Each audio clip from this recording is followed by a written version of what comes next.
Right, thanks for joining us for this week's edition of Danny's Diary. We've caught the main man at Wetherby, so we're in person, which is always nice. Make sure you like and subscribe to the Tote YouTube channel to get plenty of Danny's Diaries and all our other stuff, especially with the Aintree Grand National just around the corner. Danny, you obviously Patrick's been over here plenty this week. You find yourself over here. Any plans to do anything similar, going around all these UK tracks and finding the winners? I don't think so. No, I think I'm delighted to be over here today, and any opportunity that there's a winner there, I'll go and have a crack at it. But yeah, he's trying to tick all the boxes. Where if I could get a few big days here and there, I'd be happy. I think I've seen him on last week at Haydock and a few Man United players there, and he's a Man United fan, isn't he? So he's probably tipped a few of them off, I imagine. Yeah, he was telling me he'd met a couple of the guys up in a box there afterwards. So yeah, there could be a few United fans getting involved in racing soon. Exactly, definitely. And then we move on next week, a quiet weekend for Danny, just the one ride on Sunday, but the Grand National next week in Aintree. How do your preparations for that? Are they any different to any other meeting? Not really, I suppose it's just putting in the work at home, being there, riding work, having the chats between all the lads and Willies and doing what the boss wants, and yeah, get them there in one piece. And you did a lovely piece recently. You're now an ambassador with Leopardstown as well, and a lovely piece on Dawn Run. She won the Aintree hurdle there. You did a lovely piece. People have a look for that on YouTube. But what do you make of that race this year? There are plenty of the big contenders that didn't quite do it in the champion hurdle and now going to have a go there. That's it. You have Constitution Hill fell, Brighter Days Ahead just didn't turn up, and Lossiemouth went for the mayor's race. So in here over 2.5, I'd stick with Lossiemouth. I thought if she'd run in the champion hurdle, she would have been a big contender.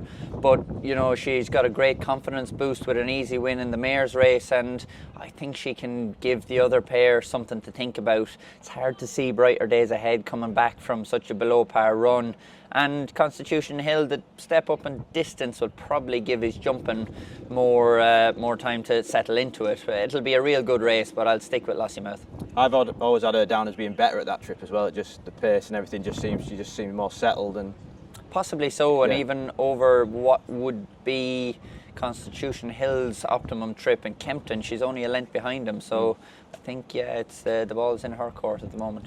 Definitely. There's obviously been a lot of talk going into this year's Grand National, the changes to all sorts of different stuff. What do you make of them? Obviously we don't know how they will affect the race, but obviously they've come in and it will make a difference.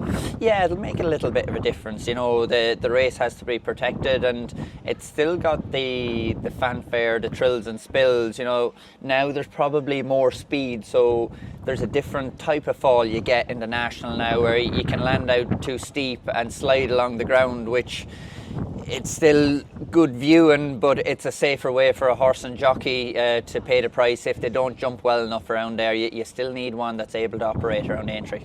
You had a great spin round there last year with Meeting of the Waters. You almost came to the last right in the mix, didn't quite get home as well as Paul did. But what do you think is the best way to go around there? You've ridden it a few times. Is there a lot of people used to say down the middle and all that, out wide? It's probably changed somewhat now.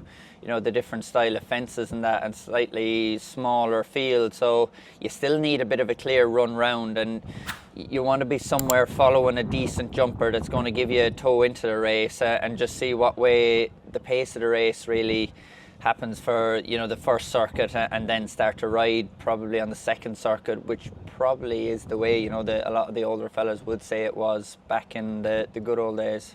So Danny, earlier this week, Patrick was putting in his name for Nick Rocket in the Grand National. Who will you be putting your name in for? I'd like to put my name in for everything. Hopefully I get on one. Paul, having won the race last year on I Am Maximus, I'd imagine he'll probably ride him.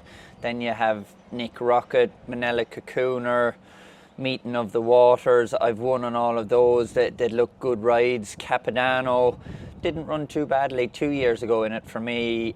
And he stumbled at the second fence last year, which probably had him out of position early. So he's another one that's a contender at a big price. There's so many. It's a national. All the Willies are going there with a great chance, and I just love to get my leg over one of them. I remember a few years ago you had a good run in the Topham as well. Anything for that you know of? Not at the moment. Their entries will be out in the coming days, and we'll get an idea what's there. I've ridden a few times around the Topham. It's a bit more speed and still the same jumping test, so a good buzz to go around there as well.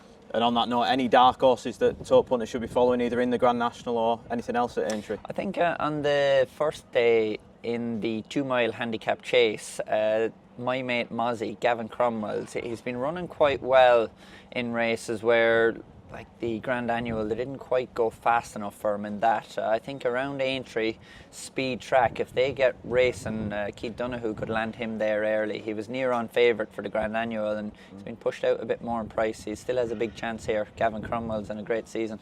Definitely a great season for Gavin Cromwell, and hopefully Danny can top it off with a big week at Aintree. Make sure you like and subscribe to get all the Danny's Diary content on the Tote YouTube channel. Thanks for joining us.